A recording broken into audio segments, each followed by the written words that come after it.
సంఘ సంస్కర్త, స్వాతంత్ర సమరయోధులు, ఆధునిక నాస్తికోద్యమ నిర్మాత అయినటువంటి గోరా గారి 51వ వర్ధంతి సందర్భంగా ఆయన జీవితం గురించి, ఆయన చేసిన విప్లవాత్మక ఉద్యమాల గురించి ఓ కథనం చూద్దాం.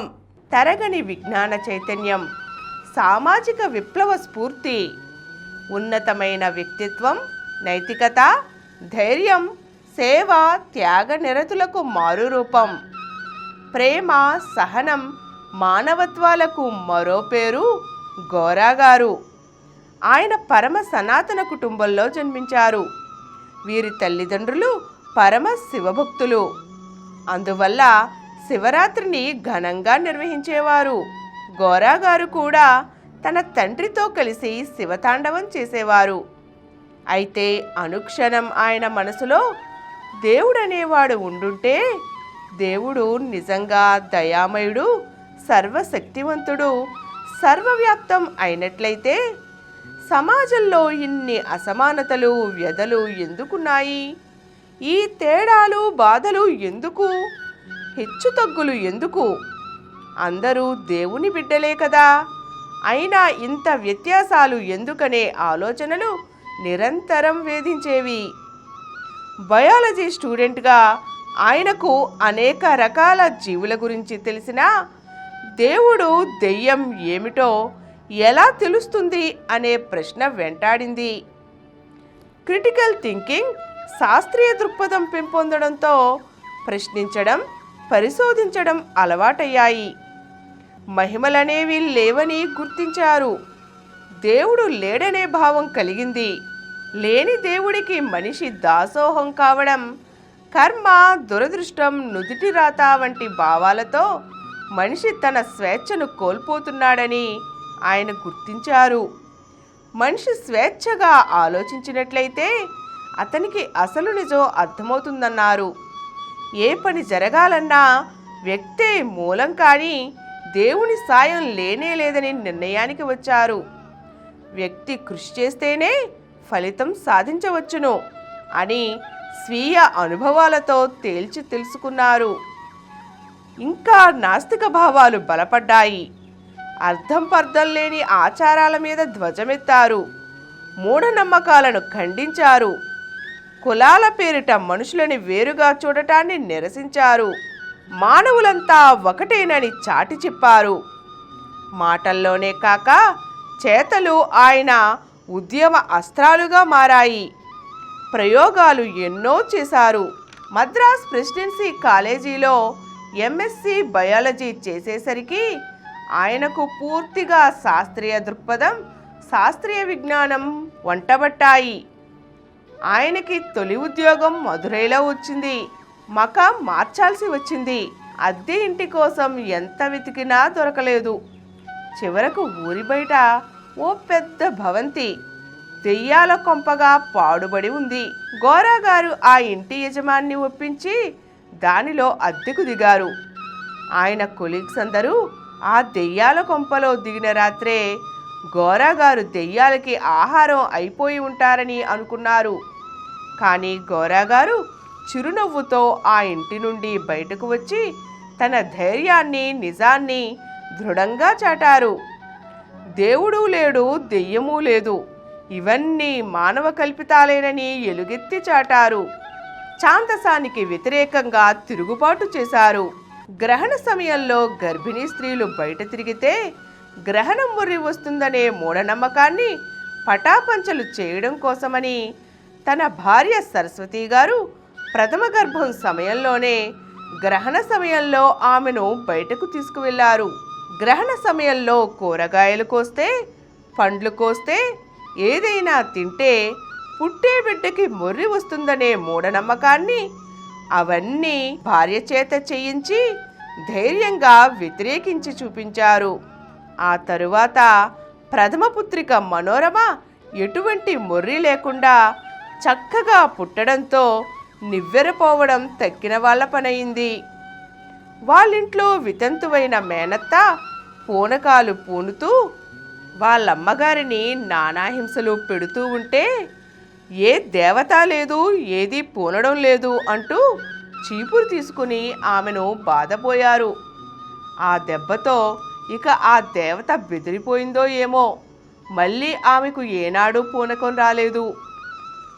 మేనత్తకి పూనకం వట్టిదని అది వేషమైనా అవుతుంది, లేదా మానసిక రోగమైనా అవుతుందని తేల్చి చెప్పారు. జంధ్యాల పౌర్ణమికి కొత్త జంధ్యం మార్చుకునే సాంప్రదాయాన్ని కాదన్నారు.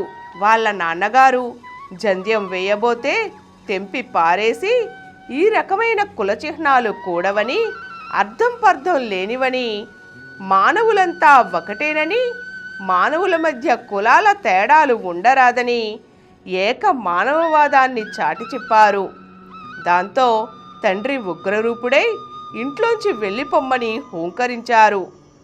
నెల్లబిడ్డ అయిన మనోరమని భుజాన వేసుకుని గోరా దంపతులు రోడ్డున పడ్డారు. అయినా ఆయన నమ్మిన నిజాన్ని ఏమాత్రం వదిలిపెట్టలేదు. ఇదే సమయంలో ఆయన పనిచేస్తున్న పిఆర్ కాలేజీలో విద్యార్థులు నడిపే రాతపత్రికలో దేవుడు లేదు అనే వ్యాసాన్ని గోరాగారు వ్రాసినందుకు ఆ కాలేజీ నుంచి కాలేజీ యాజమాన్యం బర్తరఫ్ చేసి పారేసింది. అయినా ఏమాత్రం బెదరకుండా తాను నమ్మిన సిద్ధాంతం కోసం సమాజం అనే విశాల విశ్వంలోకి తాను అడుగుపెట్టారు. హరిజనవాడల్లో అందరితో కలిసిమెలిసి ఉంటూ అంటరాని వారనేవారు లేనేలేరని, ఎవరూ కూడా తాము తక్కువ అనుకోకూడదని, కులాలలో ఎక్కువ తక్కువలు లేవని చాటి చెప్పారు. అణగారిన వర్గాలతోనే ఉంటూ వారికి చదువు చెబుతూ ఓ కొత్త చరిత్రను సృష్టించారు. మానవతావాది, ఆచరణవాది అయిన గోరాతో ఇంకా మరికొందరు యువకులు తోడయ్యారు. ఆ తరువాత ఆయన వర్ణాంతర వివాహాలు, సహపంక్తి భోజనాలు వంటి కార్యక్రమాలు నిర్వహించి సమసమాజ నిర్మాణానికి బాటలు వేశారు. మచిలీపట్నం కాలేజీలో లెక్చరర్గా ఆయనకు ఉద్యోగం వచ్చింది. కానీ అక్కడ కూడా నాస్తికత్వాన్ని, నాస్తిక ప్రచారాన్ని చేపట్టడంతో కాలేజీ యాజమాన్యం ఉద్యోగం నుంచి తీసివేసింది. అయినా పోరాడి మళ్ళీ ఉద్యోగం సాధించారు. మళ్ళీ తీసేశారు. మళ్ళీ ఉద్యోగం సాధించారు. అయితే చివరికి నాస్తికత్వ ప్రచారానికి ఉద్యోగం అడ్డుగా ఉందని ఆ ఉద్యోగాన్ని వదిలివేసి కట్టుబట్టలతో ముదునూరు అనే గ్రామానికి చేరుకున్నారు. అక్కడ ప్రపంచంలోనే మొట్టమొదటి నాస్తిక కేంద్రాన్ని స్థాపించి నాస్తికత్వాన్ని ఉధృతం చేశారు. ఆయన ప్రభావంతో ముదునూరు గ్రామంలోని వారందరూ కూడా నాస్తికులుగా మారారు. దేవుడు, దేవతలను ప్రక్కన పెట్టారు. పూజలు, పునస్కారాలు మానివేశారు. అంటరాని వాళ్ళనే వాళ్ళు లేరని మానవవాదాన్ని ఏకకంఠంగా చాటారు. కృష్ణా జిల్లాలో ముదునూరు గ్రామం ఆనాడు దేవుడు లేని గ్రామంగా పేరు పొందింది. నాస్తిక ప్రచారంతో పాటు తోటి సహచరులతో స్వాతంత్రోద్యమంలోనూ సక్రియంగా పాల్గొన్నారు గోరా దంపతులు. స్వాతంత్రోద్యమంలో అత్యధిక మంది పాల్గొని జైలుకు వెళ్ళిన గ్రామంగా ముదునూరు గ్రామం ఎంతో ప్రసిద్ధి చెందింది. అస్పృశ్యత, కుల నిర్మూలనలకు నడుం బిగించి కేవలం మాటలకే పరిమితం కాక తన 9 మంది సంతానానికి కుల మతరహిత మార్పు వివాహాలు నిర్వహించి అటువంటి ఆదర్శ ఆచరణకు పూనుకున్న తొలి విప్లవ సంస్కర్తగా మారారు ఆయన. గోరాగారి సామాజిక కార్యక్రమాలు, స్వాతంత్రోద్యమ కార్యక్రమాలు మహాత్మా గాంధీ గారి దృష్టిని ఆకర్షించాయి. మహాత్మా గాంధీ గోరాగారిని తమ ఆశ్రమానికి రమ్మని ఆహ్వానించారు. గోరాగారు, గాంధీ గారు నాస్తికత్వం మీద అనేక చర్చలు కొనసాగించారు. నీతి, నిజాయితీ, కర్తవ్య దీక్ష, సంస్కరణాభిలాష, మొక్కవోని ధైర్యం, తాను నమ్మిన సిద్ధాంతం పట్ల అచంచల విశ్వాసం కలిగిన గోరాగారు మహాత్మా గాంధీజీకి సైతం అత్యంత సన్నిహితులయ్యారు. గాంధీజీ సత్యం, అహింస, సత్యాగ్రహాలను గోరాగారు గౌరవించి పాటించారు. తన నాస్తిక సిద్ధాంత మూలాలైన వాస్తవికత, సంఘదృష్టి, వ్యక్తిత్వాల విశిష్టతను గాంధీజీకి తెలియచేసి నాస్తికత్వంపై ఆలోచించేలా చేశారు. దాంతో నా ఆస్తికత్వం ఒప్పని గాని నీ నాస్తికత్వం తప్పని గాని అనలేను. మనమిద్దరం సత్యాన్వేషకులం అంటూ గోరా సిద్ధాంతాన్ని మహాత్మా గాంధీ శ్లాఘించారు. చిట్ట చివరికి ఆస్తికత్వం కంటే నాస్తికత్వమే ఎంతో ఉత్తమమైనదనే భావానికి మహాత్మా గాంధీ వచ్చారని ఆయన సహచరుల వల్ల తెలిసింది. గాంధీజీ మతోన్మాది చేతులలో బలి కాకుండా ఉన్నట్లయితే బహిరంగంగా ఆయన గోరాని సమర్థిస్తూ ఈ విషయాన్నే చెప్పేవారని ఆయన సన్నిహితులు పేర్కొనడం ఒక విశేషం. దీంతోనే గోరా గొప్పతనం ఎంతటిదో అర్థమవుతుంది. గోరా అంటరాని వాళ్ళు అనేవాళ్ళు లేనేలేరని, అందరూ సమానులేనని, ఎవరినైతే అంటరాని వారని అంటున్నారో వాళ్ళని నా వాళ్ళుగానే భావిస్తానని ప్రకటించారు. అంతేకాక తన కూతుర్ని ఇచ్చి వివాహం చేస్తానన్నారు. గోరా మాటకి చేతకి ఉన్న గొప్ప విశేషత గాంధీని సైతం ప్రభావితం చేసింది. ఇదే గోరా చెప్పిన నాస్తికత్వానికి సరైన నిదర్శనం. గోరా గొప్ప ఆచరణవాది, ప్రజాస్వామ్యవాది. ప్రజాస్వామ్యం వర్ధిల్లాలంటే పార్టీ రహితంగా ఉండాలని, ప్రజలే యజమానులు, పాలకులు సేవకులు అనే ప్రజాస్వామిక సిద్ధాంతాన్ని మూలాన్ని తన కార్యక్రమాల ద్వారా చాటి చెప్పారు. ఇలా గోరా గారి గురించి చెప్పాలంటే ఎన్నెన్నో విశేషాలు, ఎన్నెన్నో సంఘటనలు. కులమతరహిత సమాజ స్థాపనకై నడుం బిగించి తొలి సంఘ సంస్కర్తగా భారతదేశ చరిత్రలో మకుటాయమానంగా నిలిచారు గోరా. నాస్తిక కేంద్రం ఓ సామాజిక ప్రయోగశాలగా నిర్వహించిన ప్రతి కార్యక్రమం విభిన్నమైనదే, విశిష్టమైనదే.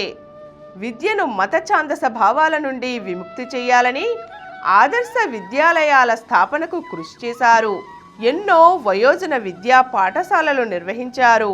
అమావాస్య, గ్రహణం, వర్జ్యాలు, ముహూర్తాలు, పూనకాలు, దెయ్యాలు, భూతాలు ఇలా అనేక రకాల మూఢనమ్మకాలపై పోరాటం సాగించారు. నిప్పులపై నడక వెనుక సైన్స్ వివరించి తాను తన కుటుంబం నిప్పులపై నడిచి స్వీయ నిరూపణ చేశారు. తోటివారిని బలవంత పెట్టడమో భయపెట్టడమో కాక ఆలోచింపచేయడం, అవగాహన పెంచడము గోరా గారి విశిష్టతకు తార్కాణాలు. అందుకే హేతువాదులు, స్వతంత్ర భావాలు కలిగిన వారితో పాటుగా పరమ ఆస్తికులుగా జీవించిన వారు కూడా ఆయనతో కలిసి పనిచేశారు. ఆస్తికత్వంలోని తప్పొప్పులను వివరించడమే తప్ప వాటిని నిరసిస్తూ, వ్యతిరేకిస్తూ దూషించడం తగదని గోరా గారు గుర్తించి నాస్తికత్వ ఆవశ్యకతను తన పనుల ద్వారా నిరూపిస్తూ రావడం వల్లనే ఎందరో ఆస్తిక్యాన్ని వదిలి నాస్తిక మార్గంలో పయనించగలిగారు. ఇలా నాస్తికత్వ ఉత్కృష్టతను చాటి చెప్పగలిగారు గోరా. ఆయన జీవితం అసాధారణమైన జీవితం. ఆ జీవితమే అందరికీ ఆదర్శం. రాబోయే యుగం నాస్తికత్వానిదే, అందులో ఎటువంటి సందేహమూ లేదు. గోరా ప్రతిపాదించిన నిర్మాణాత్మక నాస్తికత్వం ఆచరణాత్మక జీవనతత్వం. మనమందరం కూడా ఆ జీవనతత్వాన్ని అర్థం చేసుకోవాలి.